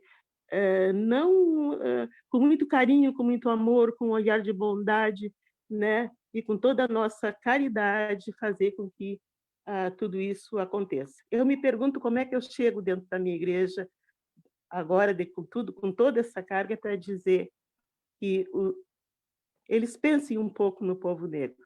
Não é que o negro queira botar todos os brancos lá no fundo e tocar uma área, pipi, não é isso aí, né? É para que a gente se congregue, para que a gente se una, para que a gente enxergue, veja, né? E caminhe junto nessa bandalheira toda que está virado o nosso Brasil. Eu ainda estou procurando aqui para ver se eu entendo bem mais um pouquinho dessas palavras do que é profecia. Pelo que tu falou, já tinha entendido, está entendendo e nos ajudará a entender muito mais. Obrigada. Só que, de repente, às vezes a igreja faz isso, né? Que a Cecília também falava. Não te deixa ver que tu entendeu. Não te ajudam a perceber que tu já tinha entendido, né? Então, tu ficava na dúvida. Será que entendi? Será que não entendi? Né? Esse que é o problema. Né? Mas a Loá está na fila e, certamente, a Loá vai ter uma grande contribuição para dar também, como todas as outras deram. A Loá. Eu estou participando de um grupo de estudo que a gente está estudando o livro virtualmente, né, com jovens negros de todo o Brasil. A gente está estudando o livro O Deus dos Oprimidos, do James Cone. Né? E a gente está num capítulo que ele vai colocar quem é Jesus, né? E quem é Jesus hoje, quem foi Jesus, o Jesus histórico na sua época, e quem era Jesus e quem Jesus será, né? Aí eu queria ler 2 trechos que eu acho que contribuem com a nossa discussão, que ele fala sobre a teologia da esperança. Uma teologia da esperança, não uma teologia da esperança como surgiu na Alemanha, que ele coloca que a verdadeira teologia da esperança surgiu com o povo negro, né? Quando o povo estava ali na escravidão, e mesmo diante de toda aquela situação, enxergava um futuro, né? Mesmo diante de toda a calamidade, enxergava que existia uma nova Jerusalém, que existia um futuro, e esse é um futuro presente, né? Que é essa relação que ele faz, tipo, que a teologia da esperança do povo oprimido é uma teologia que você pensa o futuro, mas esse futuro ele age no seu presente, ele se relaciona com o seu passado, que é um pensamento bem africano na questão do tempo, né? Que o tempo africano ele não é linear, mas ele é cíclico, né? Aí ele coloca assim, o futuro que não começa com essa transformação do presente, para mim, não é um futuro genuíno. a força futura de Cristo e da visão que ela concede ao povo é a chave pela qual os oprimidos podem continuar, mesmo quando a luta parece infrutífera, né? E quando a gente olha para os povos oprimidos, até para o pessoal da sociologia, da filosofia, quem crê em Marx, né? Parece que é ópio, né? Eles leem a religião, tanto a religião cristã como qualquer outra religião, como se fosse o ópio dos oprimidos. E não entende que, na verdade, é por causa dessa fé, é por causa dessa crença num futuro vindouro através de Cristo que nos dá força de continuar, mesmo quando a terra parece infrutífera, mesmo quando há genocídio no Brasil, mesmo que a gente sabendo que está dando uma necropolítica, a gente sabe que o racismo estrutural é uma coisa que vem desde 1500, né, que foi instituída aqui no Brasil, e ele só foi crescendo, faz parte da nossa instituição, tá? Faz parte dos alicerces do nosso país, né? Toda a questão do racismo, do machismo, né? Mesmo quando parece infrutífero, o que nos dá força a continuar é pensar nesse Cristo vindouro, mas esse Cristo, que é a Nova Jerusalém, não é só quando a gente morrer e for para o céu. Ela começa agora, né? No momento que a gente entende a ressurreição de Cristo, né? Que ele coloca isso. No momento que a gente entende a ressurreição de Cristo, a gente entende que essa ressurreição é um evento, até ele coloca, né? Quando coloca que a ressurreição é um evento político, né? Então, ela não é só uma questão de que Cristo veio cumprir a profecia, mas ela é um ato político para mostrar para os oprimidos que essa calamidade, essa dor, né, tem fim, né? E essa libertação pertence a gente, né? E se a gente não luta por essa libertação, a gente não está crendo em Cristo, né? A gente não está crendo no Cristo histórico, a gente não está crendo no Cristo que veio, encarnou e morreu na cruz. E aí até ele coloca, se a gente não crê, né, que esse Jesus histórico existiu, que ele sofreu na cruz, que ele foi crucificado, e essa crucificação nos dá poder para lutar pela nossa liberdade, realmente a religião é um ópio, né? Então, às vezes, a pessoa que é de fora, o pessoal da sociologia, antropologia, eles não entendem, porque é uma coisa de fé mesmo, de quem entende essa esperança, né, que nos dá força de continuar, mesmo quando parece que não tem jeito, aí vem um Bolsonaro, vem um Trump, mesmo assim continua, né? Seria essa a minha contribuição. Obrigado, grande contribuição de Eloá, né, a partir desse acúmulo, né, de novo, das profecias, né, de Martin Luther King, de toda essa gente, né, que ecoam até hoje, né, e ecoarão até que a humanidade seja outra humanidade, onde continuarão ecoando, mas como parte da festa, né? Não como ainda um desafio a não ser cumprido. Na verdade, o sonho de Martin Luther King, que ele falou naquele famoso sermão, discurso dele, né? A gente não conseguiu, né, realizar nem lá, nem em lugar nenhum, né? Então, por isso ecoa ainda, né? Mas um dia ecoará como realização. Então, só para ir amarrando um pouquinho, né? O que vemos assim, então, essa questão de institucional não institucional, né? Então, a profecia quebra as instituições. É aquilo que até os reformadores da igreja, né, disseram que sempre reformando, né, que a igreja tem que estar sempre em reforma. Só que os próprios reformadores se esqueceram disso, né? Que se qualquer instituição que se feche, né, mata a profecia. Né? Por isso a gente vive martelando a ideia de instrumento, né? Quando a gente diz que a igreja é instrumento, que nós somos instrumento, né? Como dizia a reverenda Aliane também, né? Que nem sempre é um instrumento que funciona tão bem, mas queremos ser instrumento, né? Então, a gente tenta se aprimorar para que Deus nos toque da melhor maneira possível, nos use da melhor maneira possível, né? Mas então, instrumento, não fim. Né? Instrumento só serve para fazer alguma coisa, né? E somos instrumentos também. Não, a igreja não é o único instrumento, né? E nunca será. Nem, quem sabe, não seja o principal instrumento, né? Mas um instrumento importante para isso que a Loá, por exemplo, estava levantando, né? Então, por exemplo, eu às vezes me pergunto, né? Com a reverenda Lina também participamos, muitas de vocês devem ter participado. Às vezes eu estava no auditório para falar sobre soberania nacional contra as privatizações. O que eu estava fazendo aí? Né? O que eu estava fazendo aí? Eu não sou nem governante, nem engenheiro, nem economista, nem... O que eu estou fazendo aí? Isso que eu me perguntava quando me convidava, até para saber o que eu ia falar, se fosse falar, né? O que eu ia falar? E eu disse, estou aqui para manter a teimosia. A teimosia que é possível. Estou aqui para dizer o que a Loá disse. É possível. Né? E eu digo isso a partir da fé. Né? Da fé que tenho e que vejo em vocês. Não da fé que eu trago de fora, mas da fé que reconheço aí dentro. Né? A fé que eu vi nessa pessoa, nas outras pessoas que falaram antes e que estavam engajadas nessa luta, eu enxerguei fé e eu, como uma pessoa de fé, e me convidaram para isso, porque senão eu teria outra razão para estar lá, né? Dizer, olha, como pessoa de fé, eu vejo a fé que está acontecendo aqui. E eu digo, a partir da fé que está acontecendo aqui, que é possível. Que é possível nós lutar, que é possível nós transformar, que é possível... E, olha, isso para nós parece tão pouco, né?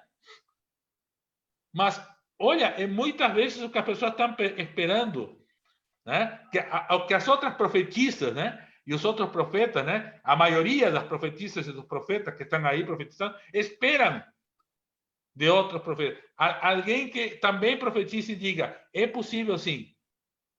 Né? E estamos aqui e estaremos aqui até que seja possível. Né? Construindo essa possibilidade. Né? Então é por aí. Claro que... E outra coisa que fica claro é que se a igreja vai ser profética, tem que ser uma igreja para fora. Ou a comunidade, para ser mais concreto, né? A comunidade de fé. Né? Se a comunidade de fé quer ser profética, tem que ser para fora.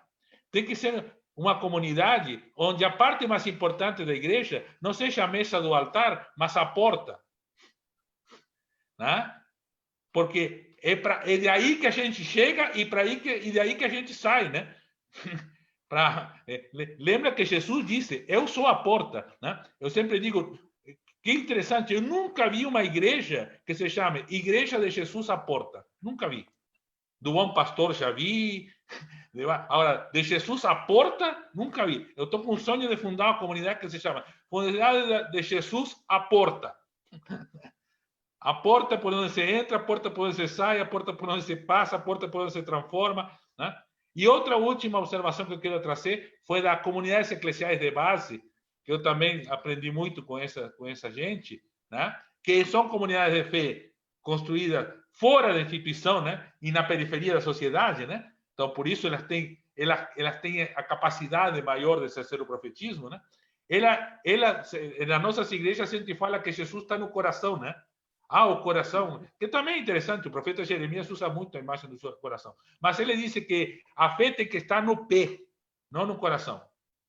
O lugar da fé não é o coração, é o pé. Porque com o pé é que a gente caminha para chegar onde tem que chegar. Não adianta ficar com o coração cheio de Deus e o pé no mesmo lugar. Né? Então é por aí. Sim, Lilian. Para concluir, já vamos amarrando. Gratidão, Bispo. Eu fiquei em dúvida se a Evinha está com o microfone aberto, porque ela está querendo falar também. Eu estou com saudade de ouvi-la. Evinha, nos ouve? Eu fiquei em dúvida se é porque ela esqueceu de fechar ou porque se queria falar. Pois bem, eu acabei de escrever ali no chat o trecho de uma canção que faz eco ao que o bispo dizia há pouco. Comungar é tornar-se um perigo. Viemos para incomodar. Que nós sigamos incomodando. Nós aqui estávamos buscando escrever, registrar, principalmente o Antônio, todas as contribuições que vocês aqui compartilharam, porque tudo isso retornará para que nós possamos dar continuidade à etapa do ver, mas que já possamos entrar no julgar no próximo encontro, a partir das contribuições que vocês trouxeram. E eu quero trazer uma experiência recente, só para provocar também o desejo de que cada qual possa também refletir nesse intervalo de uma semana sobre experiências similares, dos aprendizados colonizadores que nós tivemos, das teologias colonizadoras, por exemplo, que aprendemos a reconhecer sempre como profeta, como profetisa, ou como profecia, algo que é anunciado desde dentro da igreja, né? A partir das tradições cristãs.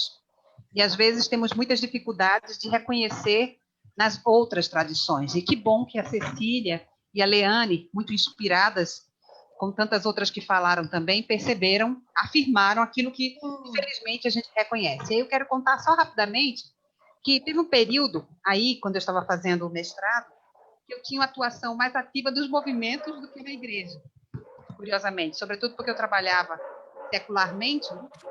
E eu tinha, simultaneamente, uma diretora espiritual, que é uma monja beneditina, uma diretora espiritual, que é uma liderança profeta da Assembleia de Deus, e um babalorixá do Batuque, que é o Babadiba, de Iemanjá. E aí eu lembro que quando, nas conversas com cada qual, eu dizia, né, a mesma Ruá que eu reconheço no Babadiba, eu reconheço na Mama Ivone, eu reconheço na Madre Paula, porque ela que escolhe por meio de quem falará. Nós somos apenas seus canais, como já foi dito aqui, de outras maneiras. Né?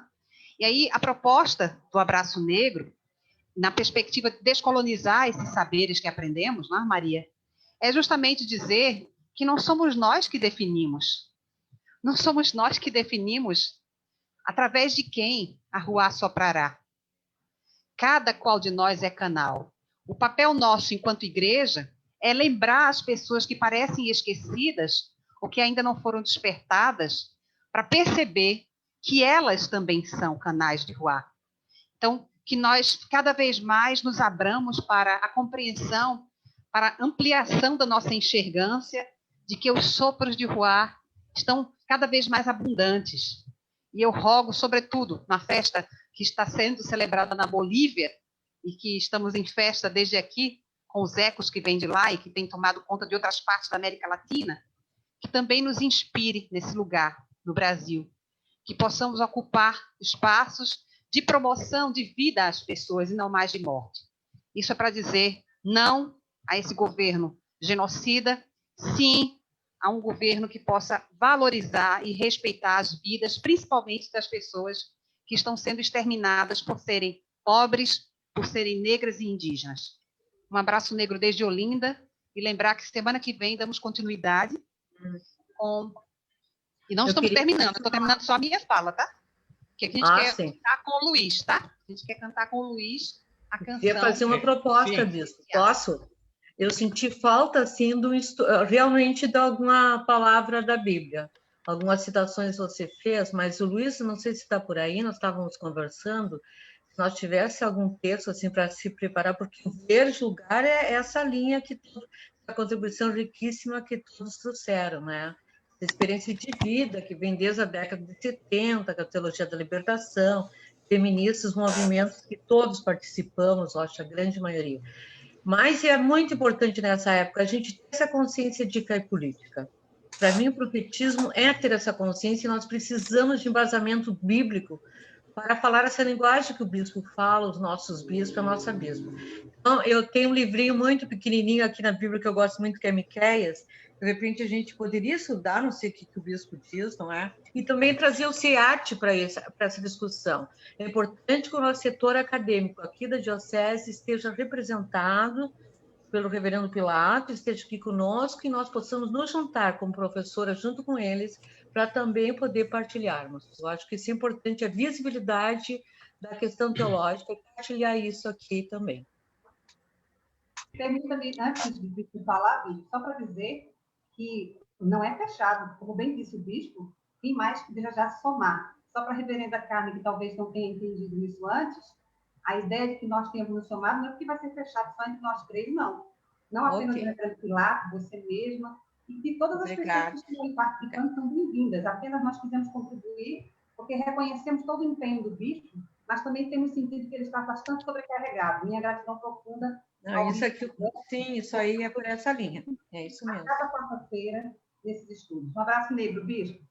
Vamos ver um estudo, então? Vamos ver realmente onde é que estão os profetas? Então, para nós ir encaminhando, né? Então, sobre textos bíblicos, vamos ver que o profetismo é uma coisa bem complexa também. Mas eu já falei, então, dois textos. Um texto que é Isaías 6, que é a vocação de Isaías, todo o capítulo. Né? Primeiro Isaías. Isaías, capítulo 6. Né? Três, né? Isaías, né?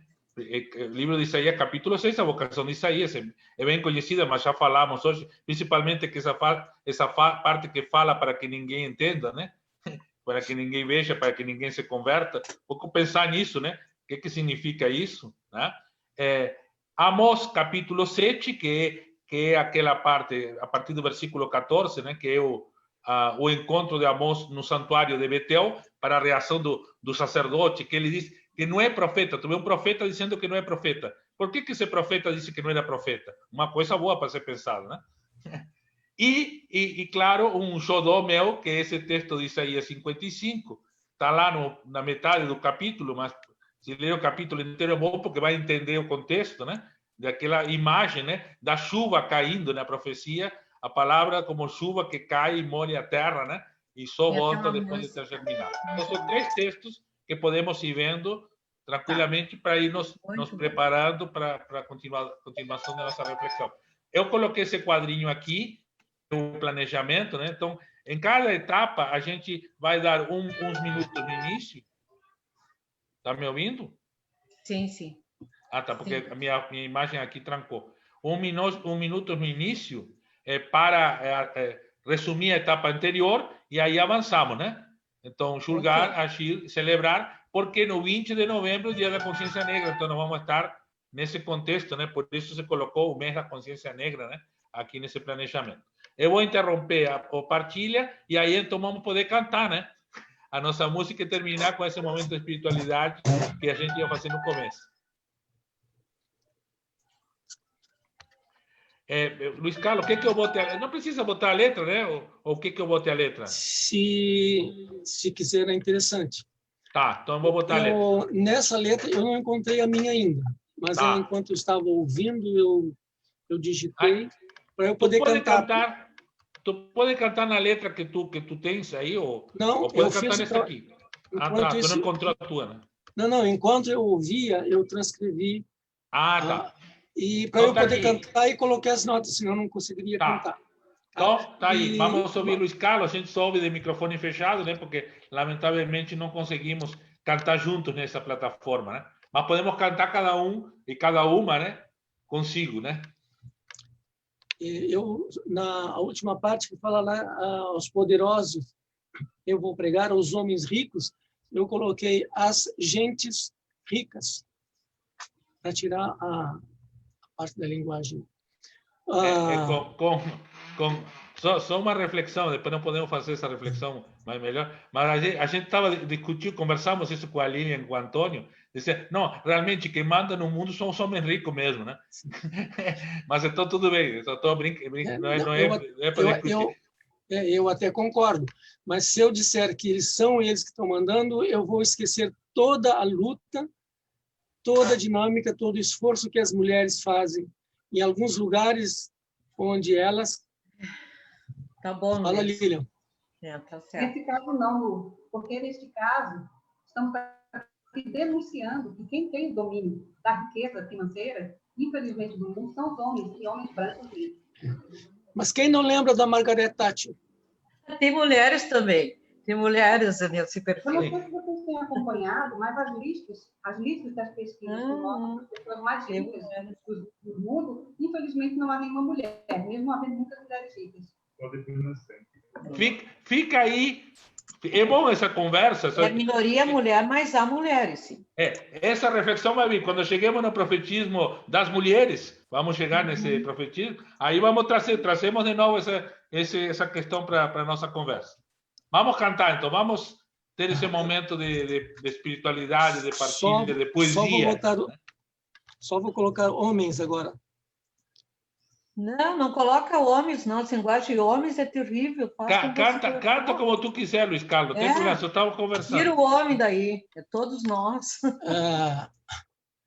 Então, o senhor vai botar a letra?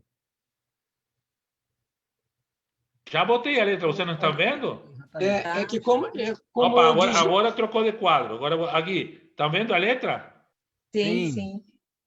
Então, tá. Pessoal do Facebook também, então, já estamos... a Eva colocou uma mensagem aqui, tá? Eva disse, meu carinho, meu abraço e meu muito obrigada para vocês por tudo que me proporcionam ouvir e aprender. Então, daí vinha uma salva de palmas e um abraço para a reverenda Eva, que colocou a mensagem aqui no Facebook. Então, o pessoal do Facebook também, então, vamos cantar juntas e juntos aí, indo encerrando essa quarta-feira e nos despedindo até a próxima. Eu vou tirar só a minha imagem, tá? Eu vou colocar aqui para mim a letra. A letra.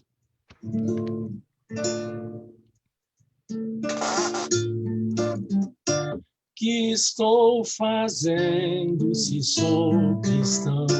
Se Cristo deu-me o seu perdão, a gente pobre sem lar, sem pão, há muitas vidas sem salvação. Mas Cristo veio para nos reunir, o ser inteiro sem dividir. Não só a alma do mal salvar, também o corpo ressuscitar.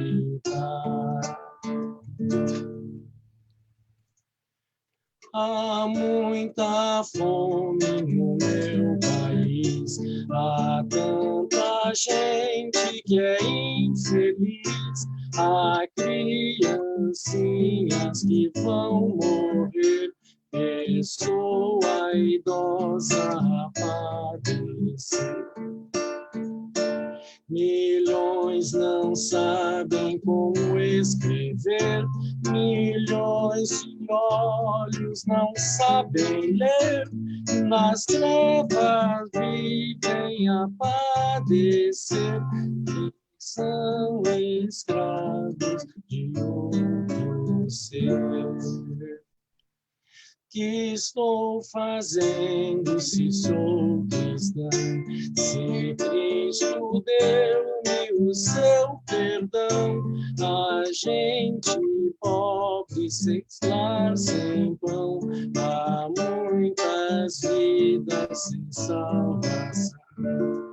Aos poderosos eu vou pregar, aos homens ricos vou proclamar que a injustiça é contra Deus e a vil miséria insulta o céu. Oh, que lindo. Então, um grande abraço, até a próxima quarta. Nos Até comunicamos. Até a próxima. Grande abraço. Sigamos em frente. Abraço. Não deixemos morrer a profecia. Diz Dom Helder Câmara. Jamais, jamais. E o livro do Marcelo Barros também diz: não deixe morrer a profecia.